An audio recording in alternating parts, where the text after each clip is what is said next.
આનું બ્રીડિંગ ક્યાં થાય છે? નીચે જમીનમાં ઓછી લૂઝ રેતી હોય ને ત્યાં. પાણીની જરૂર નહીં. આ સિઝનેબલ છે ને? નમસ્કાર મિત્રો, મારું નામ છે મનીષ કુમાર અને આ છે મારી યુટ્યુબ ચેનલ જવાબદાર કોણ. મિત્રો, આજે મેં આ સ્પેશિયલ વિડીયો એટલા માટે બનાવ્યો છે કે એક વાયરસ આવ્યો છે નવો તો નથી, કમસે કમ 2010થી આપણા ખાસ દેશમાં પ્રવેશેલો છે આ વાયરસ, અને એ વાયરસનું નામ છે ચાંદીપુરા વાયરસ. મિત્રો, આ વાયરસ જે છે તે વરસાદી પાણીમાં જ્યાં પાણી ભરાયું હોય ત્યાં ગાડી એડિસ મચ્છર એવા પાણીમાં થાય છે.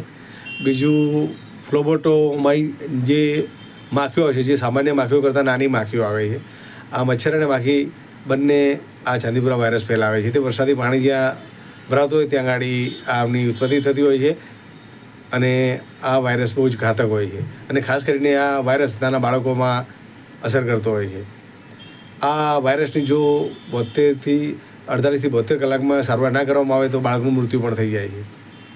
તો આપણા ફૂલ જેવા વાલા નાના બાળકોને બચાવવા માટે આપણે થોડી તકેદારી રાખવી જરૂરી છે. જેમ કે વરસાદી પાણી ભરાયું હોય ત્યાં તમે ફિનાઇલ નાખો, કેરોસીન છાંટો, મચ્છરની દવા છંટકાવડાવો, ગેમેશિન નાખો, અથવા તો પાણી ભરાય ના એવા પ્રયત્નો કરો જેથી આપણા બાળકો બચી શકે. અને આ વાયરસ ખાલી બાળકોમાં જ અસર નથી કરતું, આ વાયરસ છે જુવાન જે છોકરાઓ હોય છે તેમાં પણ અસર કરતા હોય છે, અમુક ઉંમરલાયક વ્યક્તિઓ એમાં પણ અસર કરતા હોય છે ઝડપથી. તો થોડી સાવચેતી રાખવી જરૂરી છે દોસ્તો. બીજું મિત્રો કે આ જે વાયરસ છે તેની કોઈ અસર તાત્કાલિક ખબર પડતી નથી કે આપણને થઈ ગયો છે આ વાયરસ.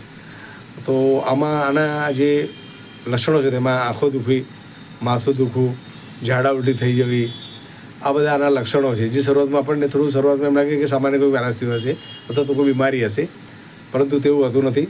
જ્યાં સુધી વધારે આપણને ખબર પડે ત્યાં સુધી આ વાયરસ વધારે પ્રસરી ગયો છે, અને પછી બહુ જ મુશ્કેલ થઈ જતી હોય છે આનાથી બચવું. તો આપણા કુમળા નાના વાલા બાળકોને બચાવવા માટે આપણે બધાએ સાથે મળીને વરસાદી પાણી જે ભેગું થશે કોઈ ચોક્કસ જગ્યાએ તેને અટકાવીએ, અને જો અમુક આપણે અટકાવી ના શકીએ એવી જગ્યા હોય તો ત્યાં દવા છાંટીએ, જેથી આપણા બાળકોને અને બીજાને પણ આપણે બચાવી શકીએ. બસ મિત્રો, મારો આટલો આ મેસેજ થોડી જાણકારી માટેનો હતો બધાને. તો તમે આ મારો વિડીયો શેર કરજો, જેથી આ વરસાદી વાતાવરણ ચાલી રહ્યું છે, લોકો જાગૃત થાય અને પાણી ભરાવા ના દે, અને ભરાય ત્યાં દવા છાંટે ને એવું બધું કામ કરી શકે. મારા વિડીયોને લાઇક કરજો, પસંદ આવ્યો હોય તો મારા વિડીયોને શેર કરજો, જેથી લોકો વધારેમાં વધારે પોતાના બાળકોને બચાવી શકે.